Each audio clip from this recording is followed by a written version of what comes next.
প্রিয় ষষ্ঠ শ্রেণীর শিক্ষার্থীরা, উকিল টেক চ্যানেলের পক্ষ থেকে তোমাদের সবাইকে জানাই অভিনন্দন ও শুভেচ্ছা।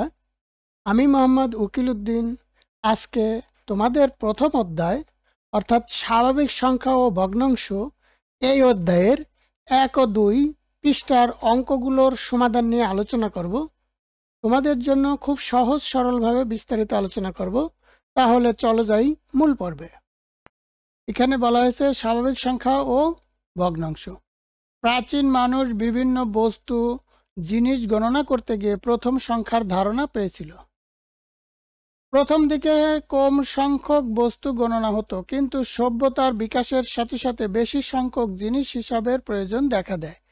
সেখান থেকে নানা রকম প্রতীক ও পদ্ধতির মাধ্যমে মানুষ গণনা আরো সহজ ও কার্যকরী উপায় খুঁজে বের করে। যেহেতু এই সংখ্যাগুলোর গণনার প্রয়োজন সৃষ্টি হয়েছিল, তাই এদেরকে গণনাকারী বা স্বাভাবিক সংখ্যা বা ইংরেজিতে ন্যাচারাল নাম্বার বলা হয়। যেমন 1, 2, 3, 4, 5, 6, 7, 8, 9, 10, 11 এভাবে অসংখ্য সংখ্যা। তাহলে আমরা প্রথমে জেনে নেই যে স্বাভাবিক সংখ্যা কি বা প্রাকৃতিক সংখ্যা কি বা ইংরেজিতে ন্যাচারাল নাম্বার কি। প্রাচীনকালে মানুষ বিভিন্ন বস্তু বা জিনিস গণনা করতে গিয়ে যেসব সংখ্যা সৃষ্টি করেছিল তাদেরকেই গণনাকারী বা স্বাভাবিক বা প্রাকৃতিক সংখ্যা বলা হয়। যেমন 1, 2, 3, 4, 5, 6, 7, 8, 9, 10 ইত্যাদি। তো এই অধ্যায়ে জানবো অঙ্কপাতনের মাধ্যমে স্বাভাবিক সংখ্যা গঠন করতে পারবো। দেশীয় আন্তর্জাতিক রীতিতে অঙ্কপাতন করে স্বাভাবিক সংখ্যা পড়তে ও লিখতে পারবো। মৌলিক সংখ্যা, যৌগিক সংখ্যা ও সহমৌলিক সংখ্যা চিহ্নিত করতে পারবো। বিভাজ্যতা ব্যাখ্যা করতে পারবো। 2, 3, 4, 5, 9 দ্বারা বিভাজ্যতা যাচাই করতে পারবো। স্বাভাবিক সংখ্যা, ভগ্নাংশ ও দশমিক ভগ্নাংশের গসাগু ও লসাগু নির্ণয় করতে পারবো। ভগ্নাংশ ও দশমিক ভগ্নাংশের সরলীকরণ করে গাণিতিক সমস্যার সমাধান করতে পারবো। এবারে অঙ্কপাতন কি তা নিয়ে আলোচনা করব। পাটিগণিতে 10টি প্রতীক দ্বারা সব সংখ্যায় প্রকাশ করা হয়। এই প্রতীকগুলো হলো 1, 2, 3, 4, 5, 6, 7, 8, 9 এরপর 0। এই অঙ্কগুলোকে অঙ্ক বলা হয়। আবার এগুলো সংখ্যাও। 0 ব্যতীত বাকি সংখ্যাগুলো স্বাভাবিক সংখ্যা। এদের মধ্যে প্রথম 9টি প্রতীক সার্থক অঙ্ক এবং শেষেরটিকে 0 বলা হয়। সংখ্যাগুলোর স্বকীয় বা নিজস্ব মান যথাক্রমে 1, 2, 3, 4, 5, 6, 7, 8, 9 ও 0। 9 অপেক্ষায় বড় সব সংখ্যায় 2 বা ততোধিক অঙ্ক পাশাপাশি বসিয়ে লেখা হয়। কোন সংখ্যা অঙ্ক দ্বারা লেখাকেই অঙ্কপাতন বলে। তাহলে আমরা কি জানলাম? কোন সংখ্যা অঙ্ক দ্বারা লেখাকেই অঙ্কপাতন বলে। অঙ্কপাতনের 10টি প্রতীকী ব্যবহার করা হয়। 10 ভিত্তিক বলে সংখ্যা প্রকাশের রীতিকে দশমিক বা 10 গুণোত্তর রীতি বলা হয়। এই রীতিকে কয়েকটি অঙ্ক পাশাপাশি বসিয়ে লিখলে এর সর্বাপেক্ষা ডান দিকের অঙ্কটি তার স্বকীয় মান প্রকাশ করে। ডান দিক থেকে দ্বিতীয় অঙ্কটি এর স্বকীয় মানের 10 গুণ অর্থাৎ তত দশক প্রকাশ করে। তৃতীয় অঙ্কটি এর দ্বিতীয় স্থানের মানের 10 গুণ বা স্বকীয় মানের শতক গুণ অর্থাৎ তত শতক প্রকাশ করে। এইরূপে কোনো অঙ্ক এক এক স্থান করে বাম দিকে সরে গেলে তার মান উত্তরোত্তর 10 গুণ করে বৃদ্ধি পায়। লক্ষ্য করি যে কোনো সংখ্যায় ব্যবহৃত অঙ্কগুলো মান তার অবস্থার উপর নির্ভর করে। সংখ্যায় ব্যবহৃত কোনো অঙ্ক তার অবস্থানের জন্য যে সংখ্যা প্রকাশ করে তাকে ওই সংখ্যার স্থানীয় মান বলা হয়।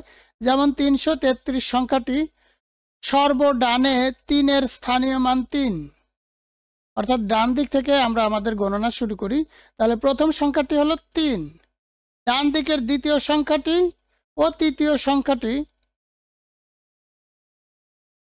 যথাক্রমে স্থানীয় মান 30 এবং 300। তাহলে দেখা যাচ্ছে একই অঙ্কের স্থান পরিবর্তনের ফলে স্থানীয় মানের পরিবর্তন হয়, কিন্তু তার নিজস্ব বা স্বকীয় মান একই থাকে।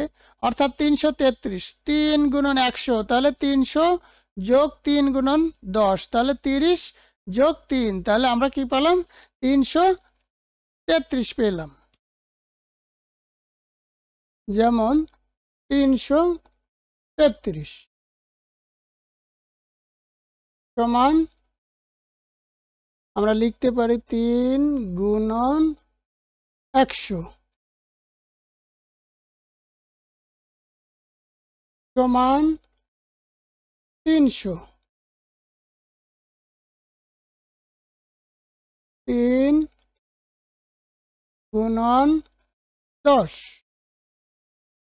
সমান 30। 3 গুণন 1 সমান 3 হকে 3। তাহলে কি হলো, আমরা যোগ করলে কি পাই, 333। এবারে দেশীয় সংখ্যা গঠন রীতি নিয়ে আলোচনা করি। আমরা পূর্ববর্তী শ্রেণীতে অর্থাৎ তৃতীয়, চতুর্থ, পঞ্চম শ্রেণীতে যখন আমরা ছিলাম তখন আমরা দেশীয় রীতির মাধ্যমে গণনা করতে শিখছি। এই রীতিতে সংখ্যাগুলো ডান দিক থেকে প্রথম, দ্বিতীয়, তৃতীয় স্থান যথাক্রমে একক, দশক, শতক প্রকাশ করে। চতুর্থ, পঞ্চম, ষষ্ঠ, সপ্তম, অষ্টম স্থান যথাক্রমে হাজার, অযুত, লক্ষ, নিযুত, কোটি বলা হয়, যা আমরা ক্লাস 4 বা 5 অঙ্কগুলোতে শিখে আসছি। যেমন একক প্রথম, দশক দ্বিতীয়, শতক তৃতীয়, হাজার চতুর্থ, অযুত পঞ্চম, লক্ষ ষষ্ঠ, নিযুত সপ্তম, কোটি অষ্টম। এক এক ঘরের অঙ্কগুলো কথায় লেখা বা পড়া হয় 1, 2, 3, 4 ইত্যাদি, কিন্তু 2 অঙ্কের সংখ্যাগুলো বিশেষ বিশেষ নাম রয়েছে, যেমন 25, 38, 71। তাহলে কি হলো, আমরা একক অঙ্কগুলো আমরা 1, 2, 3, 4, 5, 6 এভাবে সিঙ্গেল ভাবে বলতেছি, 4, 5, 6 এভাবে সিঙ্গেল ভাবে বলতেছি। কিন্তু যখনই 2 অঙ্কগুলো 25, 38, 71, এরপরে 44, 52 যেটাই আমরা বলি, সংখ্যাটির আলাদা আলাদা নাম রয়েছে, যথাক্রমে 25, 38, 71। শতকের ঘরে 1, 2, 3 অঙ্ক ইত্যাদি অঙ্কগুলোকে যথাক্রমে 100, 200, 300 ইত্যাদিতে পড়া হয়। হাজারের ঘরের অঙ্কগুলোকে শতকের ঘরের মতো পড়তে হয়, যেমন 5000, 7000 ইত্যাদি। অযুতের ঘরের অঙ্কগুলো অযুত হিসাবে পড়া হয় না, অযুত হাজারের ঘর অঙ্ক মিলিয়ে যত হাজার হয় তত হাজার পড়া হয়।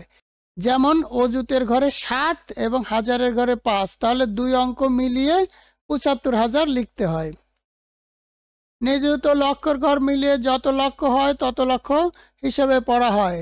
যেমন নিযুতের ঘরে 8 এবং লক্ষের ঘরে 3 থাকলে 2 ঘরের অঙ্ক মিলে 83 লক্ষ পড়তে হয়। কোটির ঘরের অঙ্ককে কোটি বলে পড়া হয়।